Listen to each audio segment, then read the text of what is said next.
பிரெக்னன்சில சத்தான உணவுகள சாப்பிட சொல்லுவாங்க. நான் பழங்கள் நெறைய சாப்பிடுவேன். தேனி விவசாயி மார்க்கெட்ல இருந்து இந்த செவ்வி அப்படின்ற ட்ரெடிஷனல் ஃபுட் வந்துட்டு சென்ட் பண்ணியிருந்தாங்க.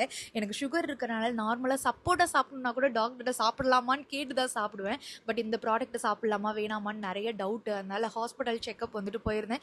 ஸோ டாக்டர்ட்ட சாப்பிடலாமான்னு கேட்கும்போது அவங்களும் தாராளமா சாப்பிடலாம். இது வந்துட்டு ட்ரெடிஷனல் ஃபுட் தான் அப்படின்னு வேற சொல்லிட்டாங்க. இதுதான் தேனி விவசாயிகள் மார்க்கெட்ல இருந்து சென்ட் பண்ண செவ்வி ட்ரெடிஷனல் ஃபுட் ஊட்டச்சத்து மாவு மாதிரி இருக்கும்.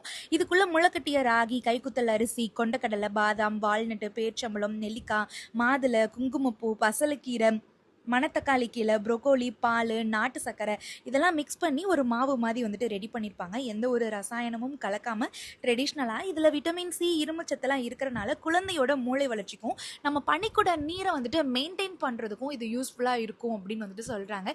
இதுக்கு எக்ஸ்பீரி டேட்டுமே வந்துட்டு ரொம்ப கம்மி தான், விலையும் வந்துட்டு ரொம்ப கம்மியாக தான் இருந்துச்சு.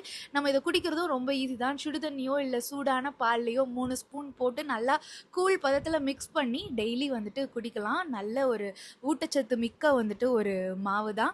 உங்களுக்கும் வேணும் அப்படின்னு நினச்சாலும் சொல்லுங்கள். நான் உங்களோட காண்டாக்ட் நம்பர், அதோட லிங்க் அண்ட் அவங்களோட ஐடியும் நான் மென்ஷன் பண்ணுறேன். நன்றி மக்களே.